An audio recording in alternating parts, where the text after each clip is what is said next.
आप सबको हृदय की गहराइयों से बधाई देता हूं, क्योंकि यह चुनाव उत्तर प्रदेश के भविष्य को तय करेगा। यह चुनाव आपके बच्चों के भविष्य को तय करेगा। यह चुनाव उत्तर प्रदेश के अन्नदाताओं के भविष्य को तय करेगा। यह चुनाव उत्तर प्रदेश के माताओं, बहनों, बेरोजगारों के भविष्य को तय करेगा और आपके छोटे छोटे बच्चों के भविष्य को तय करेगा। इसलिए इस चुनाव में जब अपना वोट देने के लिए जाइएगा तो अपने जिंदगी से जुड़े हुए तमाम मुद्दों पर सोचकर, विचार करके अपने मत का प्रयोग कीजिएगा। चुनाव आयोग ने कोरोना की महामारी को देखते हुए चुनाव प्रचार के लिए तमाम आचार संहिताएं लगाई हैं, उसकी घोषणा की है, उसका अक्षरशः पालन हमें करना है। चुनाव आयोग ने जो नियम लगाए हैं उसका पालन एक एक कार्यकर्ता करे, मैं ऐसी अपील करता हूं।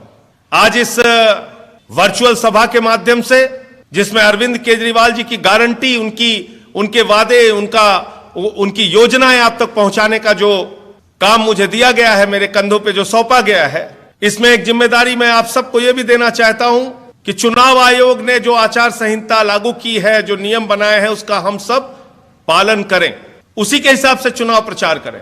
क्योंकि कोरोना की महामारी में लोगों का जीवन सुरक्षित रखना सबसे बड़ी चुनौती का सबसे बड़ा महत्वपूर्ण काम है। आज लाखों की संख्या में केस हिंदुस्तान में बढ़ रहे हैं।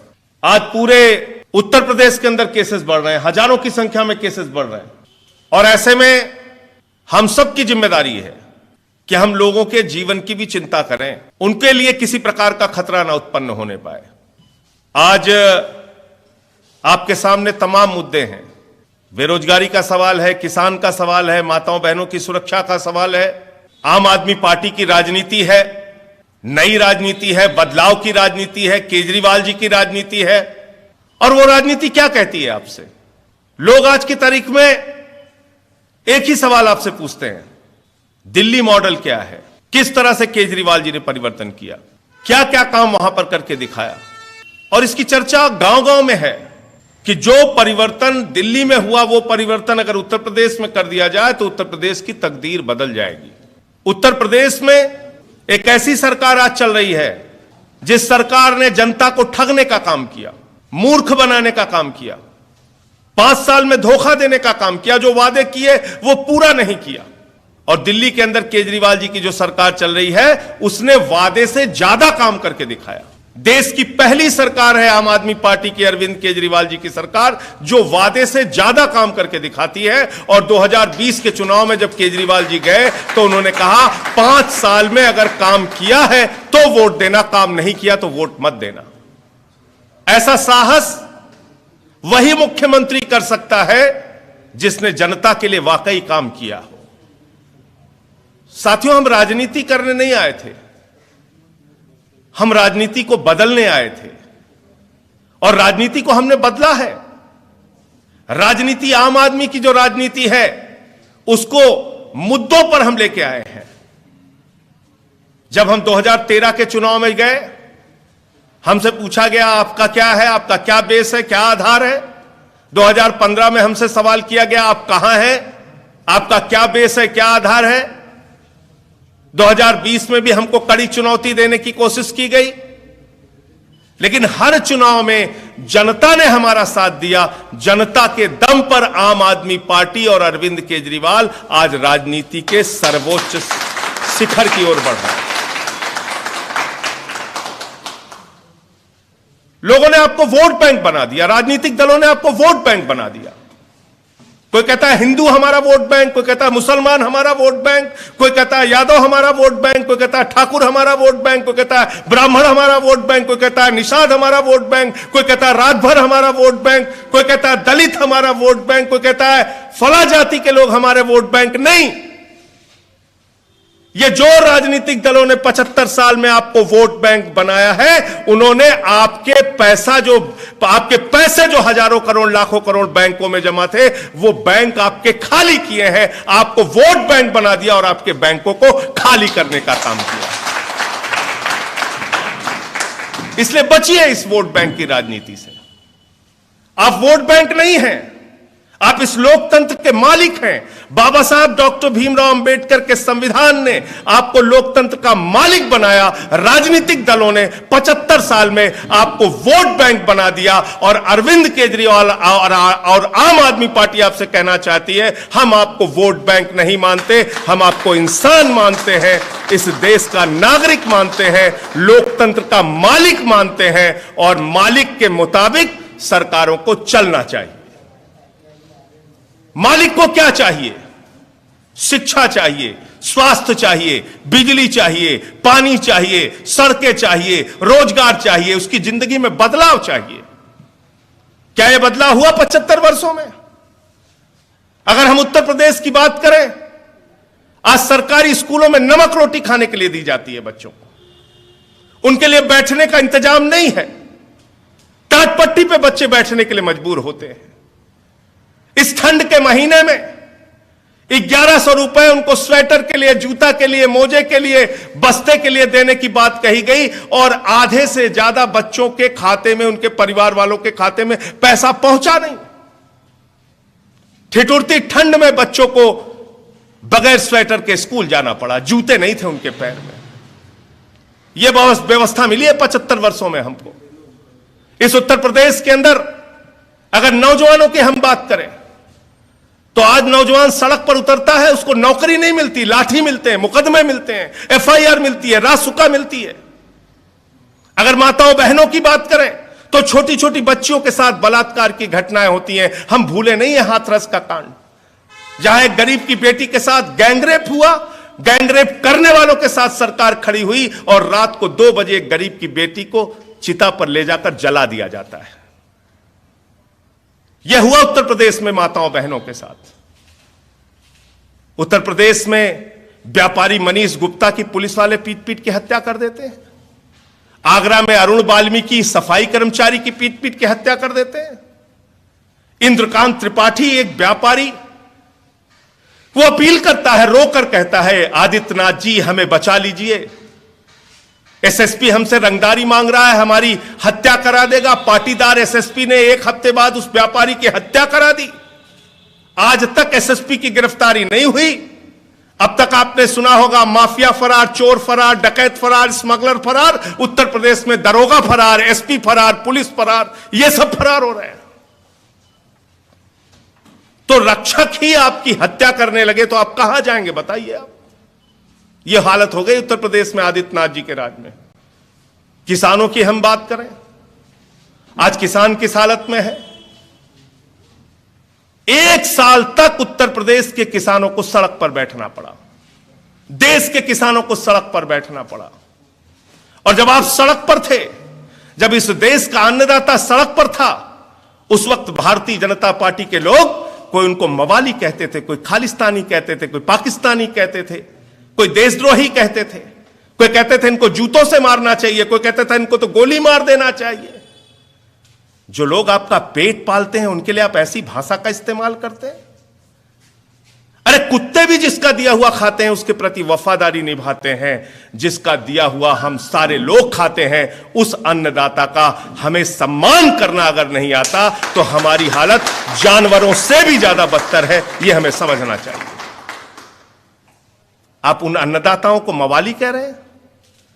हमारे पिता भी किसान हैं। हम सब उनका अपमान बर्दाश्त नहीं कर सकते। इस देश के करोड़ों लोग उन किसानों का अपमान बर्दाश्त नहीं कर सकते जो इस सरकार ने किया, 1 साल तक किया। आंसू गैस के गोले छोड़े उन पे, पानी की बौछारें की उन पे।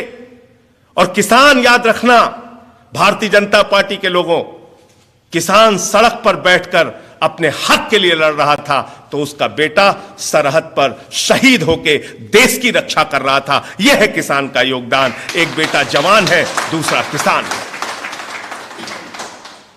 आपने उसकी आत्मा पर ठोकर मारने का काम किया। अगर हम बात करें उत्तर प्रदेश में व्यापारियों की, तो व्यापारी सुरक्षित नहीं। तो कौन सुरक्षित है आपके राज्य में? नौजवान, आप जाकर देख लीजिए, यही लखनऊ में इको गार्डन में चले जाइए, शिक्षा निदेशालय पे चले जाइए, हजारों की संख्या में छात्र बैठे हुए हैं, अभ्यर्थी बैठे हुए हैं। कोई बीटीसी वाला है, कोई बीएड वाला है, कोई शिक्षक भर्ती वाला है, कोई पुलिस वाला है, कोई दरोगा वाला है, कोई ग्राम विकास अधिकारी वाला है। और इन सबको ठगा आपने, इन सबको मूर्ख बनाया, इन नौजवानों को, इनकी जिंदगी के साथ आपने खिलवाड़ किया। और ये बात मैं क्यों कह रहा हूं, याद कीजिए अभी 23 लाख बच्चे बैठे थे टीईटी में, उनके मुद्दे को मैंने पार्लियामेंट में उठाया, उनकी आवाज को देश की सदन में मैंने उठाया, उनका पेपर लीक हो गया। जब वो नौजवान, वो छात्र छात्राएं, वो अभ्यर्थी परीक्षा केंद्रों पर परीक्षा देने के लिए गए तो बताया गया पेपर लीक हो गया। गेट पकड़ के रो रहे थे, बिलख रहे थे, पूछ रहे थे आदित्यनाथ जी हमारी तो गलती क्या है, हमारे जिंदगी के साथ आप ऐसा खिलवाड़ क्यों कर रहे हैं। आज इलाहाबाद में एक नौजवान तैयारी कर रहा था बस्ती का, बेरोजगारी के कारण वो आत्महत्या करके मर गया। यह आज की खबर है। क्या क्या नहीं हुआ उत्तर प्रदेश में, 14 भर्तियां कराई गई और वो सारी की सारी भर्तियों के बाद रिजल्ट भी निकल गया, आज तक नियुक्ति नहीं मिली किसी की। 14 भर्तियां हुई और सबका पेपर लीक हो जाता है। टीईटी का पेपर लीक, बीएड का पेपर लीक, बीटीसी का पेपर लीक, दरोगा का पेपर लीक, सिपाही का पेपर लीक, जेई का पेपर लीक, एई का पेपर लीक। ये पेपर लीक सरकार बन गई आदित्यनाथ जी की सरकार। और बेईमान और झूठे इतने बड़े लोग हैं ये कि जब भी कोई मामला ऐसा होता है एक एसआईटी बना देते हैं, एसआईटी बन जाती है इनकी। और क्या कहा था बाबा जी ने, 1 माह के अंदर निष्पक्षता के साथ पूरे उत्तर प्रदेश में चुनाव होगा, इसी भाषा में बोले थे ना। नौजवानों अगर मेरी बात को सुन रहे हो तो याद रखना, ऐसे ही बोला था ना बाबा जी ने। कहां गया 1 महीने, कहां गया 1 महीने। 28 नवंबर से आज कितना दिन हो गया और अब आचार संहिता लग गई। आपने लाखों छात्रों को धोखा देने का काम किया। और अगर छात्र इस बात को महसूस करते हैं, नौजवान इस बात को महसूस करते हैं कि आपके पीठ पे छुरा मारा गया है, तो अपने वोट की ताकत से इस सरकार को जवाब देने का काम करना है। कितना ठगे जाओगे आप, जाति और धर्म के नाम पे कितना लड़ाया जाएगा आपको, कितना नफरत की बुनियाद पे हिंदुस्तान को चलाने की कोशिश की जाएगी। जरा सोचो। आप रोजगार मांगते हो, आपको हिंदू मुसलमान में फंसा देते हैं। आप रोटी मांगते हो, आपको हिंदू मुसलमान में फंसा देते हैं। आप महंगाई से निजात चाहते हो तो आपको जातियों के झगड़े में उलझा देते हैं। इन झगड़ों में फंसना बंद कीजिए, ये इनकी चाल है, ये आपके मुद्दों को दबाने की इनकी कोशिश है। इस कोशिश से बचने का काम आप कीजिए। अभी चुनाव आ गया है, कोई कहेगा हिंदू के नाम पे दे दे बाबा, कोई कहेगा मुसलमान के नाम पे दे दे बाबा, कोई कहेगा आगड़ा के नाम पे दे दे बाबा, कोई कहेगा पिछड़ा के नाम पे दे दे बाबा। शुरू हो जाएगा, कोई मुद्दे की बात नहीं करेगा। आम आदमी पार्टी आपसे कहती है हम आपको वोट बैंक नहीं मानते, हम आपको लोकतंत्र का मालिक मानते हैं। और हम आपसे अपील कर रहे हैं, 300 यूनिट बिजली फ्री चाहिए तो आम आदमी पार्टी के साथ आइए। पुराने बिजली के बिल का बकाया माफ चाहिए तो आम आदमी पार्टी के साथ आइए। किसानों की बिजली माफ चाहिए तो आम आदमी पार्टी के साथ आइए। 24 घंटे उत्तर प्रदेश में बिजली चाहिए तो आम आदमी पार्टी के साथ आइए। और ये बात हम ऐसे हवा में नहीं कह रहे हैं, ये अरविंद केजरीवाल की गारंटी है, अरविंद केजरीवाल की। और इतना तो मानते हो ना, अरविंद केजरीवाल जो कहते हैं उसको जमीन पे करके दिखाते हैं। आज सारी पार्टियां कह रही हैं हम भी बिजली फ्री देंगे, हम भी बिजली फ्री देंगे। समाजवादी पार्टी भी उत्तर प्रदेश में सत्ता में रही, भारतीय जनता पार्टी भी उत्तर प्रदेश में सत्ता में रही। ये सारी पार्टियां तो सत्ता में रही, एक एक नहीं, दो दो नहीं, तीन तीन, चार चार बार सत्ता में रही। तब आपको 300 यूनिट बिजली फ्री की याद नहीं आई। जब केजरीवाल ने कहा हम 300 यूनिट बिजली फ्री देंगे तो आप कह रहे हो हम भी देंगे। अरे भाई, अकल से काम लीजिए, नकल से काम नहीं चलता। असल और नकल में फर्क होता है। असल है अरविंद केजरीवाल, असल है आम आदमी पार्टी, असल यह है कि हम 300 यूनिट बिजली फ्री दे सकते हैं। नकल यह है कि भारतीय जुमला पार्टी और समाजवादी पार्टी सत्ता में रही, जिन्होंने आज तक 300 यूनिट बिजली फ्री देने का काम आपको नहीं किया। घंटों घंटे बिजली कटौती हुई, इसलिए 300 यूनिट बिजली फ्री हम दे सकते हैं। और आज आपको कह रहे हैं 10 मार्च को आम आदमी पार्टी की सरकार बनाइए और होली के त्योहार में अपने अपने घरों का बकाया बिल लेकर आइएगा, उसको फाड़ के होलिका में जला देंगे हम लोग। आम आदमी पार्टी जिंदाबाद, जिंदाबाद, जिंदाबाद। आम आदमी पार्टी जिंदाबाद, जिंदाबाद, जिंदाबाद। हम जलाएंगे वो पुराने बकाया के बिल। हमने वादा किया है नौजवानों से, इस उत्तर प्रदेश के युवाओं से, और कहा है कि अब बेरोजगारी का संकट आम आदमी पार्टी खत्म करेगी। आइए हमारे साथ जुड़िए। आपको बहुत बांट लिया जातियों और धर्मों में इन लोगों ने। आइए अपने मुद्दे के साथ जुड़िए आप। हमने कहा है 10 लाख सरकारी नौकरियां हर साल और 5,000 रुपए बेरोजगारी भत्ता हर महीने, जब तक आपको नौकरी नहीं मिल जाती। यह वादा हमने नौजवानों से किया। माताओं बहनों से हमने कहा है 1,000 रुपए हर महीने 18 साल से ऊपर की जितनी भी हमारी माताएं बहनें हैं उनको देने का काम आम आदमी पार्टी की सरकार करेगी। और यह काम हम पूरा कर सकते हैं। हमसे लोग कहते हैं संजय सिंह जी, अरे भाई दिल्ली तो छोटा है, उत्तर प्रदेश तो बड़ा है। हमने कहा ऐसा नहीं है। दिल्ली में छोटा है तो दिल्ली में बजट भी छोटा है। दिल्ली 2 करोड़ की आबादी है, बजट है 60,000 करोड़। उत्तर प्रदेश 24 करोड़ की आबादी है, बजट है 5,80,000 करोड़ रुपए। उत्तर प्रदेश के जो लोग मुझे सुन रहे हैं फिर से नोट कर लें, उत्तर प्रदेश का बजट है 5,80,000 करोड़ रुपए, यानी इतना पैसा कि जीरो लगाते लगाते थक जाओगे। और अब मैं बताता हूं आपको बिजली फ्री कैसे दी जा सकती है। 300 यूनिट तक बिजली फ्री देने में जो पूरा खर्चा आएगा साल भर का, जो बिजली विभाग को मिलता है 300 यूनिट तक इस्तेमाल करने वाले उपभोक्ताओं से जो पैसा मिलता है, वो मिलता है 19,000 करोड़ रुपए। यानी कि 19,000 करोड़ रुपए खर्च करके सरकार आपको फ्री बिजली दे सकती है। यानी कि जितना पैसा विजय माल्या, नितिन संदेशरा और ललित मोदी लेके भाग गया, उतने पैसे में पूरे यूपी के लोगों को फ्री बिजली मिल सकती है। समझ में आ गई गणित? दूसरी बात, नौजवानों को 5,000 रुपए हर महीने बेरोजगारी भत्ता। लोग पूछते हैं संजय सिंह जी कैसे दे देंगे आप? उत्तर प्रदेश में जो एम्प्लॉयमेंट एक्सचेंज में बेरोजगारों की संख्या दर्ज है वो है 34 लाख।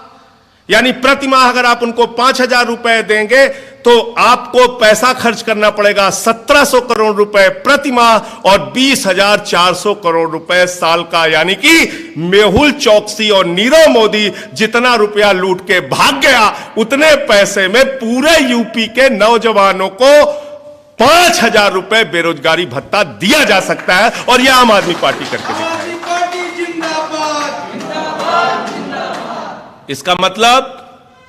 इसका मतलब सरकार के खजाने में पैसे की कमी नहीं है, लेकिन आपने खजाने की जिम्मेदारी चोर, बेईमान और लुटेरों को दे रखी है।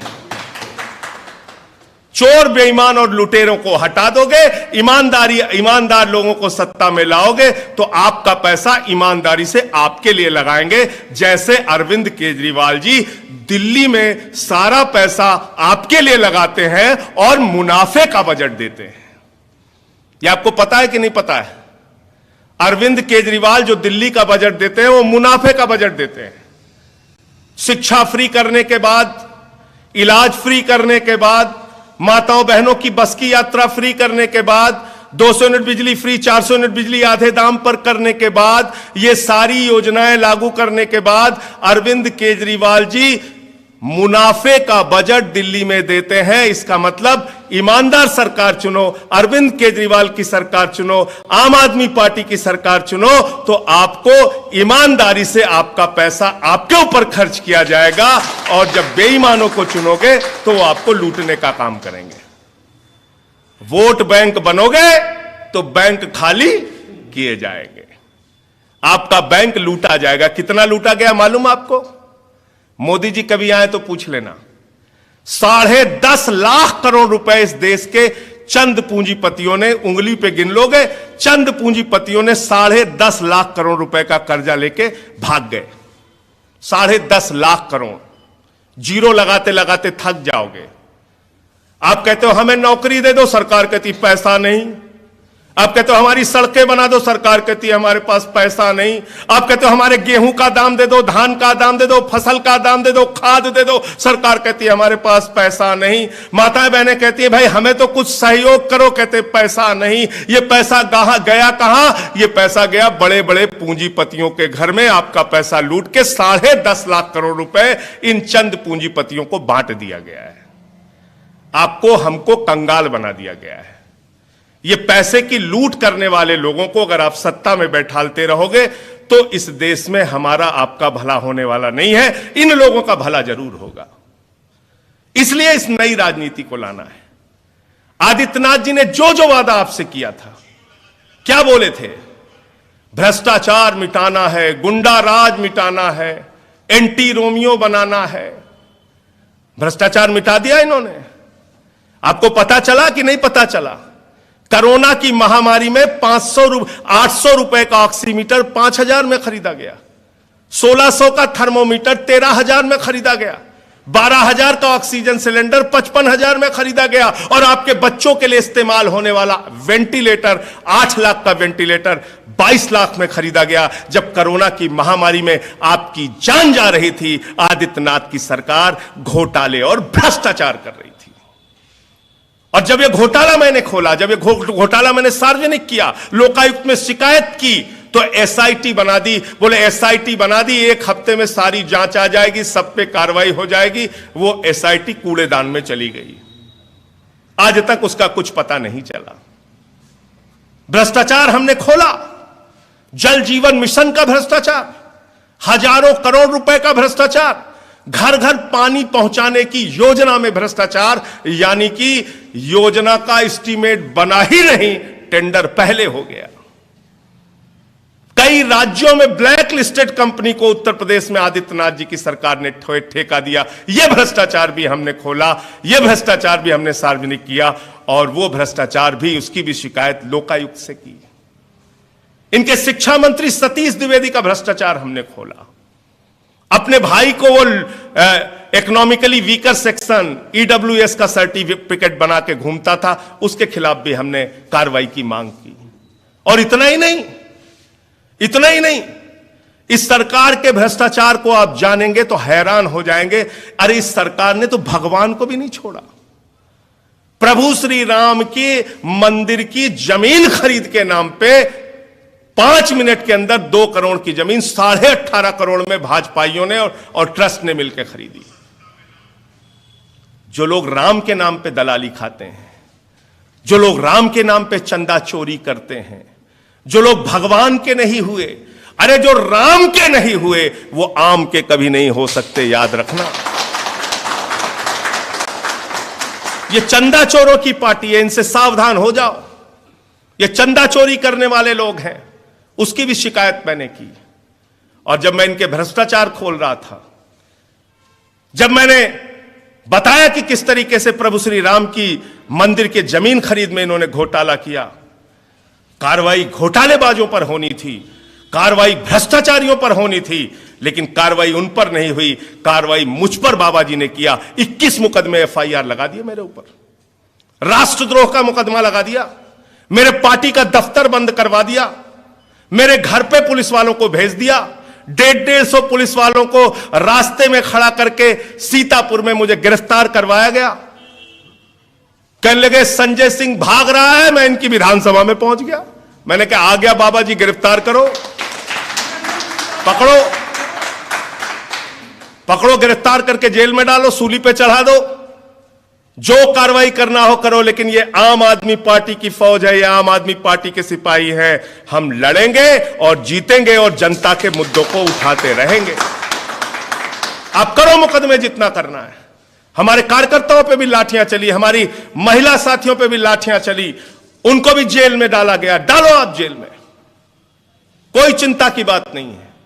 लेकिन उत्तर प्रदेश की जनता के लिए हम मुद्दे उठाते रहेंगे। ये इतनी दुर्भावना से काम करने वाली सरकार है कि जब हम कोरोना के महामारी के दौरान ऑटो से लोगों की मदद करने की कोशिश कर रहे थे, आदित्यनाथ जी ने हमारे ऑटो गिरफ्तार करवा लिए। ऐसी ओछी मानसिकता के लोगों को आप उत्तर प्रदेश की सत्ता में बिठा के रखना चाहते हैं? ऐसे लोगों के माध्यम से आप उत्तर प्रदेश की राजनीति को आगे बढ़ाना चाहते हैं?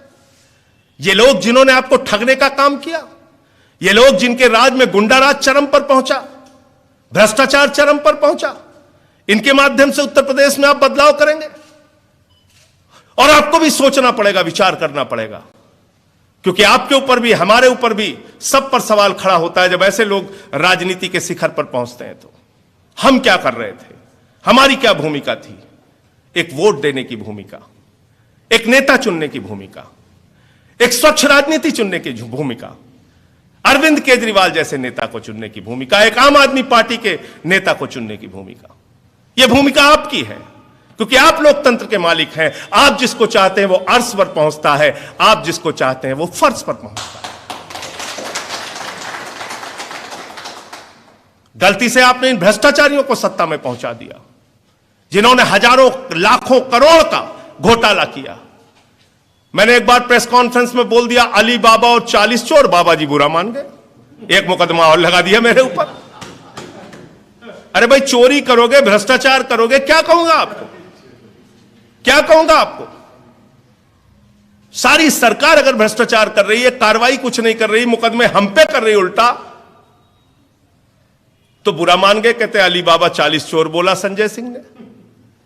अरे तो चोरी बंद करो ना, भ्रष्टाचार बंद करो अपनी सरकार में। इसलिए साथियों और दोस्तों, इस सरकार ने 5 साल तक जो आपके साथ किया है और पिछली सरकारों ने जो आपके साथ किया है, उन सब चीजों को याद रखना। और जब वो सारे दुख, कष्ट, दुश्वारियां, जिंदगी की तकलीफें याद रहेंगी, तो उसको दूर करने के लिए झाड़ू याद रहेगा। उस गंदी राजनीति को साफ करने के लिए झाड़ू याद रहेगी, आम आदमी पार्टी याद रहेगी, केजरीवाल याद रहेंगे। हम भूले नहीं हैं कोरोना की महामारी का वो दृश्य। नदी की घाटों पे हजारों लाशें सड़ी हुई थी, चील, कौवे, कुत्ते नोच रहे थे। किसी को ऑक्सीजन नहीं मिल रहा था, किसी को दवा नहीं मिल रही थी, किसी को शमशान में लकड़ियां नसीब नहीं हो रही थी। ये देखा है, ये बर्दाश्त किया हम लोगों ने उत्तर प्रदेश के अंदर।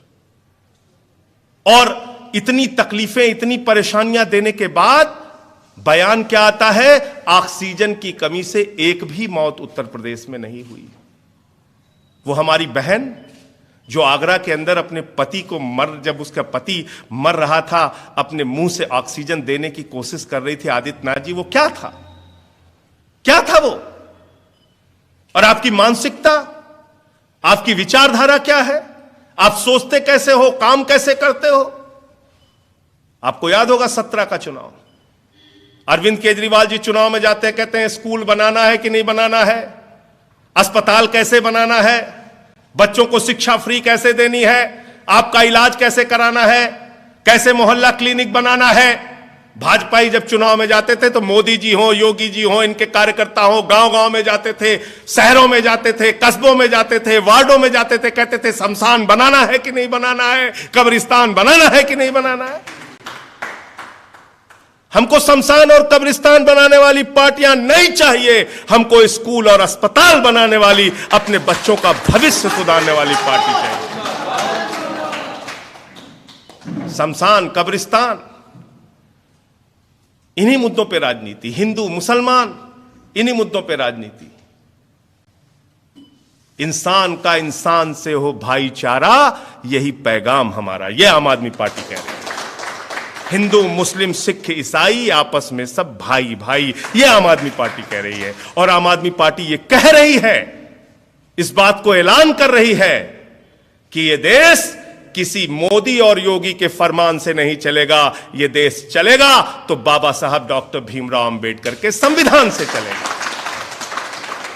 और हिंदुस्तान की पहली सरकार है अरविंद केजरीवाल की सरकार, जिस सरकार ने फैसला किया सरकारी स्कूलों में डॉक्टर बाबा साहब भीमराव अंबेडकर का संविधान पढ़ाया जाएगा, क्योंकि हमारे बच्चों को भी पता चले कि संविधान के हिसाब से देश चलेगा, किसी की गुंडागर्दी और तानाशाही से देश नहीं चलेगा। इसलिए हाथ जोड़ के आपसे अपील कर रहा हूं, 75 साल में आप बहुत बार ठगे गए, आपने बहुत सारी पार्टियों को वोट दिया, सबको मौका दिया, एक मौका अरविंद केजरीवाल को भी दीजिए, एक मौका आम आदमी पार्टी को भी दीजिए, एक मौका आम आदमी पार्टी के प्रत्याशियों को दीजिए। हमारे प्रत्याशियों के पास पैसा नहीं है, वो बहुत बड़े बड़े प्रचार नहीं कर पाएंगे। और ये तो अच्छा हुआ कि ये डोर टू डोर कैंपेनिंग का ऐलान हो गया, हमारे कार्यकर्ता डोर टू डोर जाएंगे। मैं तो कह रहा हूं, आप सबसे अपील कर रहा हूं हाथ जोड़ के, आम आदमी पार्टी के लिए वॉलेंटियर बनिए। इस देश की राजनीति को बदलना चाहते हैं तो थोड़ा समय निकालिए, अपने बच्चों के भविष्य को सुधारना चाहते हैं तो थोड़ा वक्त हमको दीजिए, और जेब में जो भी पैसा हो उसमें 2 रुपए का ही सहयोग दीजिए, लेकिन दीजिए। इस बदलाव की राजनीति का हिस्सा बनिए। केजरीवाल जी गए थे चुनाव लड़ने 2013 में, मजाक उड़ाते थे लोग, हंसते थे, कहते थे ये कौन है राखी बिरलान, ये कौन है संजीव झा, ये कौन है अखिलेश त्रिपाठी, ये कौन है प्रकाश, ये कौन है, ये कौन है अरविंद केजरीवाल जो शीला दीक्षित के खिलाफ चुनाव लड़ने चले आए। इनके पैर में तो ठीक से चप्पल ही नहीं है, इनके तो कॉलर फटे रहते हैं, इनको तो खांसी आती है। और उसी अरविंद केजरीवाल ने दिल्ली की जनता के सहयोग से 3 बार की मुख्यमंत्री शीला दीक्षित को हराने का काम किया। यह है लोकतंत्र में आपकी ताकत। राखी बिरलान ने हजारों करोड़ की संपत्ति के मालिक राजकुमार चौहान को हराने का काम किया। संजीव झा ने 50,000 वोटों से ज्यादा जीत हासिल की, वो तो आईएएस की तैयारी करने गए थे दिल्ली में। अखिलेश त्रिपाठी, ये प्रकाश, ये सारे बच्चे, इसको जिताया किसने? इन सबको जिताया है आपने, आपके वोट की ताकत ने। आप हैं लोकतंत्र के मालिक, याद रखना। आपके दम पर आम आदमी की राजनीति आगे बढ़ेगी। अगर पूंजीपतियों का चंदा लेकर सरकार सत्ता में आएगी तो पूंजीपतियों के लिए काम करेगी। आम आदमी के चंदे और वोट से सरकार बनेगी तो आम आदमी के लिए काम करेगी, बिजली पे काम करेगी, शिक्षा पे काम करेगी, पानी पे काम करेगी। केजरीवाल जी ने एक नया सपना दिया हिंदुस्तान को। लोगों के मन से भरोसा टूट गया था कि धन बल और बाहुबल के बगैर तो राजनीति हो नहीं सकती, पैसे और गुंडागर्दी के बगैर तो राजनीति नहीं हो सकती। लेकिन उस मानसिकता को तोड़ने का काम केजरीवाल ने किया, आम आदमी पार्टी ने किया। और आज आप जाकर देखिए, आपके रिश्तेदार होंगे, आपके परिचित होंगे, उनसे पूछिए केजरीवाल मॉडल क्या है। जब दिल्ली के सरकारी स्कूलों में सरकार बनने के बाद 2015 में केजरीवाल जी जाते थे तो वहां मकड़ी के जाले लगे होते थे, टाट पट्टी पर बैठ के बच्चे पढ़ते थे, टॉयलेट का इंतजाम नहीं था बच्चियों के लिए, प्रयोगशालाएं नहीं थी सरकारी स्कूलों में। आज उन्हीं सरकारी स्कूलों में आपके बच्चों की पढ़ाई के लिए एयर कंडीशन बने हैं, स्विमिंग पूल का निर्माण हुआ है, एथलीट के ग्राउंड बने हैं, हॉकी के ग्राउंड बने हैं, और दिल्ली के सरकारी स्कूलों के टीचर विदेशों में ट्रेनिंग करने के लिए जाते हैं।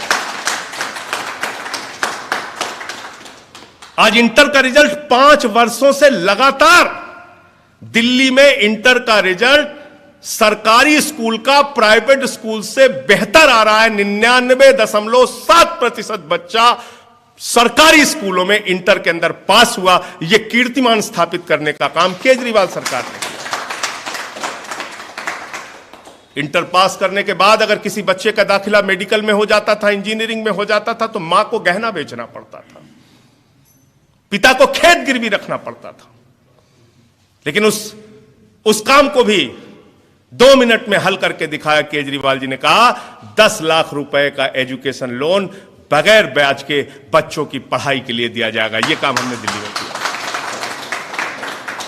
मोहल्ला क्लिनिक बनाया, 200 तरह की जांच उस मोहल्ला क्लिनिक में फ्री होती है, अल्ट्रासाउंड फ्री होता है, दवाएं मुफ्त में मिलती हैं, इलाज का परामर्श मुफ्त में मिलता है। और केजरीवाल जी ने कहा है अगर डॉक्टर आपको ऑपरेशन के लिए 1 महीने से ज्यादा की तारीख दे तो किसी भी प्राइवेट अस्पताल में ऑपरेशन करा लेना, पैसा केजरीवाल की सरकार देगी।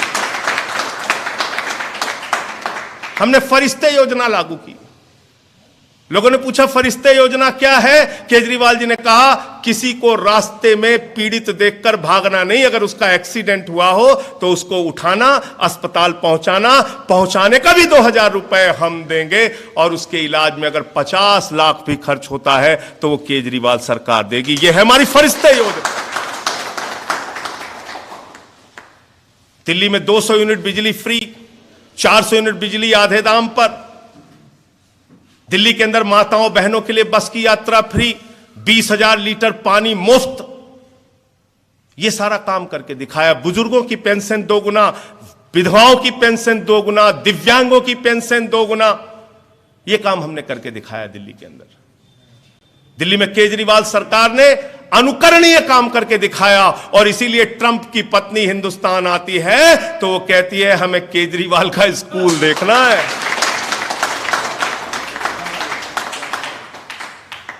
यह काम करके दिखाया हमने। केजरीवाल का स्कूल देखना है, मनीष सिसोदिया ने कैसे शिक्षा में क्रांति की है देखना है। आज पूरी दुनिया रिसर्च कर रही है। क्या ऐसा बदलाव हम लोग उत्तर प्रदेश में नहीं चाहते? नौजवान साथियों, क्या हम ऐसी सड़ी गली व्यवस्था में हमेशा रहना चाहते हैं? किसान भाइयों, क्या हमें फसल का दाम नहीं चाहिए? माताओं बहनों, क्या हमारी सुरक्षा हमारी सरकार की जिम्मेदारी नहीं होनी चाहिए? एक दिन मैं सुन रहा था अमित शाह जी को, कह रहे थे 16 साल की लड़की गहना पहन के रात को 12 बजे भी आदित्यनाथ जी के राज में निकल जाए तो सुरक्षित रहेगी।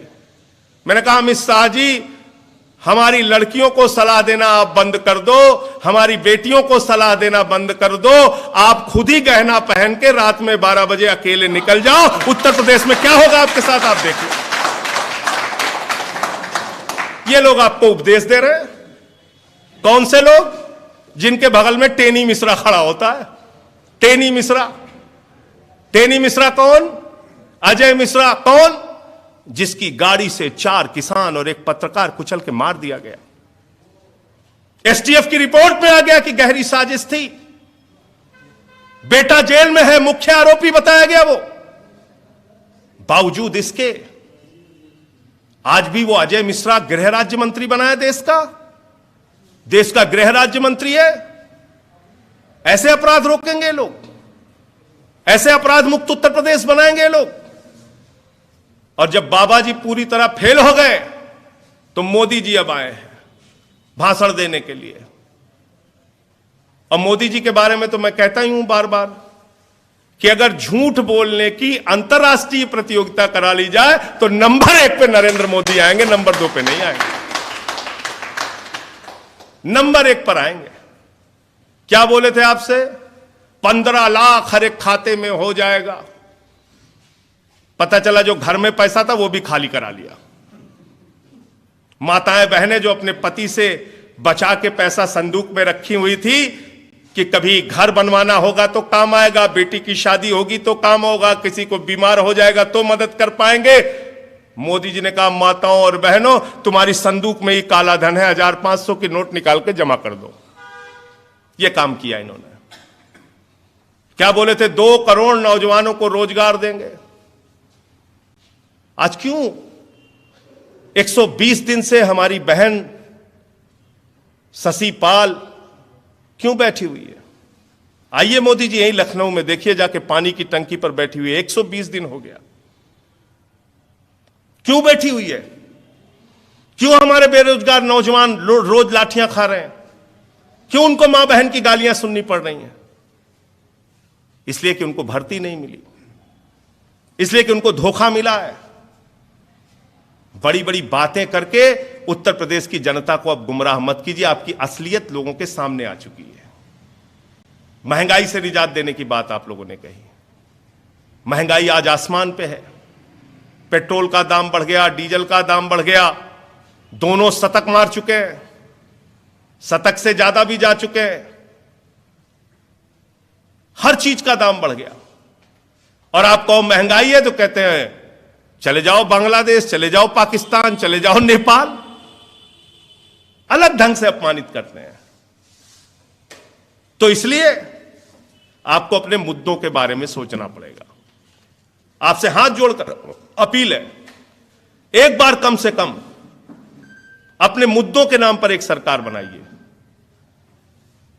अपने बुनियादी सवालों पर एक सरकार बनाइए। और आम आदमी पार्टी का तो नारा है कि वो मुद्रा पर चुनाव लड़ेंगे, हम मुद्दा पर चुनाव लड़ेंगे।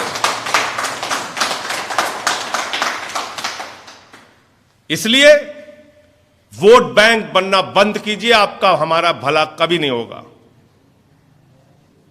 ये ठेकेदारों से आप फुर्सत हो लीजिए। अब बहुत ठेकेदारी हो गई आपके नाम पे, जातियों की ठेकेदारी, धर्म की ठेकेदारी, बड़ी बड़ी ठेकेदारी। इसलिए मुद्दों की राजनीति पर आइए। हमारे प्रत्याशी 200 से ज्यादा की संख्या में प्रभारी और प्रत्याशी जो संभावित हमारे प्रत्याशी हैं वो हम घोषित कर चुके हैं। बाकी भी आने वाले दिनों में घोषित कर देंगे। डोर टू डोर कैंपेनिंग करेंगे, वो आपके घरों पर जाएंगे। उनके पास पैसे ज्यादा नहीं है, उनका सहयोग कीजिए। उनके लिए हो सके तो वॉलेंटियर बनिए, उनके लिए हो सके तो 5 रुपए 10 रुपए चंदा निकालिए इस साफ सुथरी नई राजनीति के लिए। आइए हम सब मिलकर एक बदलाव की राजनीति के लिए काम करें, एक बड़ी राजनीति के लिए काम करें, आम आदमी की राजनीति के लिए काम करें, एक राजनीति जो आम इंसान की जिंदगी में बदलाव ला सके, उस राजनीति के लिए काम करें।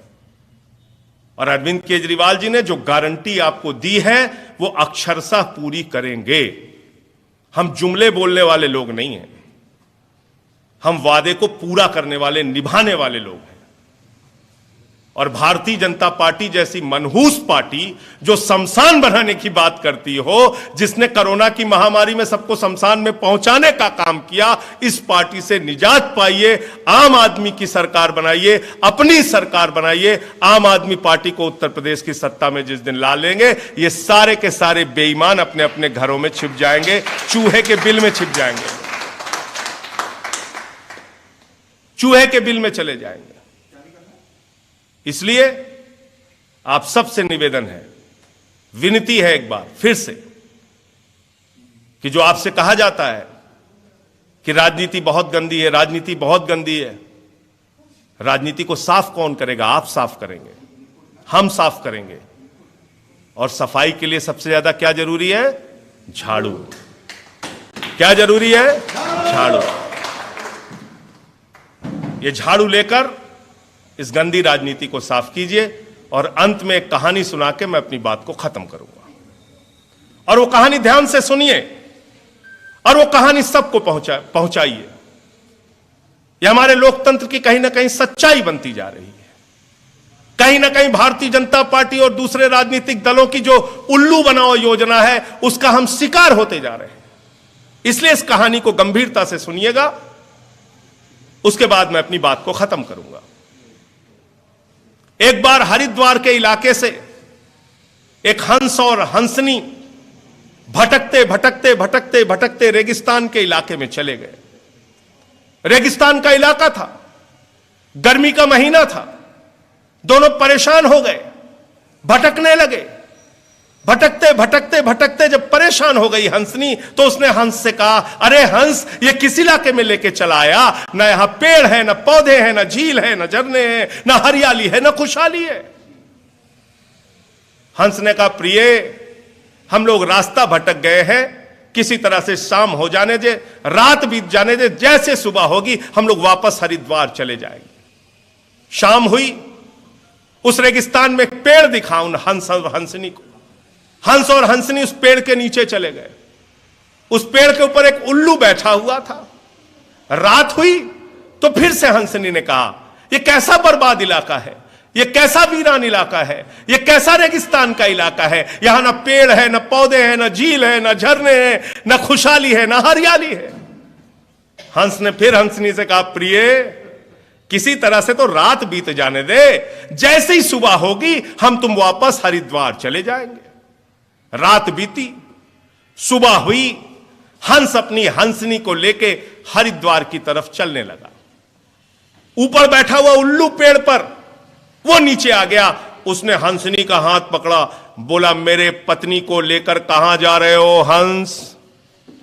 हंस ने कहा, भाई मैं हंस हूं, ये हंसनी है, मैं इसका पति हूं, ये मेरी पत्नी है। अरे तू तो उल्लू है, ये तेरी पत्नी कैसे हो गई? उल्लू ने कहा, सावधान रहना, होश में रहकर बात कर, जितना बोल दिया उतना मान। मैंने कह दिया ये मेरी पत्नी है तो ये मेरी पत्नी है, ये इलाका मेरा है, यहां से जा नहीं सकते, यहां के आदित्यनाथ हम ही हैं। झगड़ा हो गया, आदित्यनाथ का नाम सुन के डर गया वो। जब झगड़ा बढ़ गया तो कई गांव के लोग बुलाए गए, पंच बुलाए गए, पंच इकट्ठा हुए। पंचों ने कहा क्या मामला है? हंस ने कहा मैं हंस हूं, ये हंसनी है, मैं इसका पति हूं, ये मेरी पत्नी है। ये उल्लू कह रहा है हंसनी उसकी पत्नी है, पंचों आप ही फैसला कर दो। पंचों ने कहा भाई मामला बहुत गंभीर है, इस पे विचार करना पड़ेगा, सोचना पड़ेगा। पंच लोग किनारे गए, उन्होंने आपस में बातचीत की। बातचीत करने के बाद पंच आपस में बोले भाई देखो बात तो हंस ठीक कह रहा है, हंसनी पत्नी तो हंस की ही है, लेकिन ये हंस और हंसनी तो अभी हरिद्वार चले जाएंगे, हम लोगों को तो रहना उल्लू के बीच में है, इसलिए फैसला उल्लू के हक में देना। पंच लोग वापस आए। पंचों ने कहा भाई फैसला हो गया। हंस ने कहा क्या फैसला हुआ? पंचों ने कहा फैसला यह हुआ कि हंसनी उल्लू की पत्नी है और हंस को गांव छोड़कर जाने की इजाजत दी जाती है। हंस रोने लगा, चीखने लगा, चिल्लाने लगा, कैसे लोगों के बीच में आ गया, मेरी पत्नी मुझसे छीन ली। रोकर, चीखकर, बिलखकर जब वो हंस आगे बढ़ने लगा, उल्लू फिर से उसके पास आया। उसने हंस का हाथ पकड़ा, बोला मित्र हंस रुको, कहां जा रहे हो? हंस ने कहा अरे उल्लू तूने मेरी पत्नी ले ली, अब मेरी जान लेगा क्या? उल्लू ने कहा ना तुम्हारी पत्नी लूंगा ना तुम्हारी जान लूंगा, लेकिन कल रात को जब तुम्हारी पत्नी कह रही थी ये कैसा बर्बाद इलाका है, ये कैसा वीरान इलाका है, ये कैसा रेगिस्तान का इलाका है, तो मित्र हंस ये इलाका रेगिस्तान इसलिए है, वीरान इसलिए है, बर्बाद इसलिए है कि यहां पर ऐसे पंच रहते हैं जो उल्लुओं के हक में अपना फैसला सुनाते हैं। 75 साल के बाद एक उल्लू के बाद दूसरा उल्लू, दूसरे उल्लू के बाद तीसरा उल्लू। ये उन उल्लुओं को चुनना बंद करो, इन उल्लुओं को चुनना बंद करो और अपनी सरकार बनाओ, आम आदमी की सरकार बनाओ। और जो वादे केजरीवाल जी ने किए हैं उन वादों को पूरा करवाओ। आपको फिर से भरोसा दिलाता हूं, हाथ में झाड़ू उठा लीजिए, झाड़ू पर बटन दबाइए, अपनी सरकार बनाइए और अरविंद केजरीवाल के एक एक वादे को हम पूरा करके दिखाएंगे। 300 यूनिट बिजली फ्री, 1000 रुपए माताओं बहनों को हर महीने और 5000 रुपए नौजवानों को बेरोजगारी भत्ता, 10 लाख सरकारी नौकरियां, 24 घंटे में फसल का दाम किसान के खाते में और शिक्षा के ऊपर 25% बजट का हिस्सा। बहुत बहुत धन्यवाद। इंकलाब जिंदाबाद।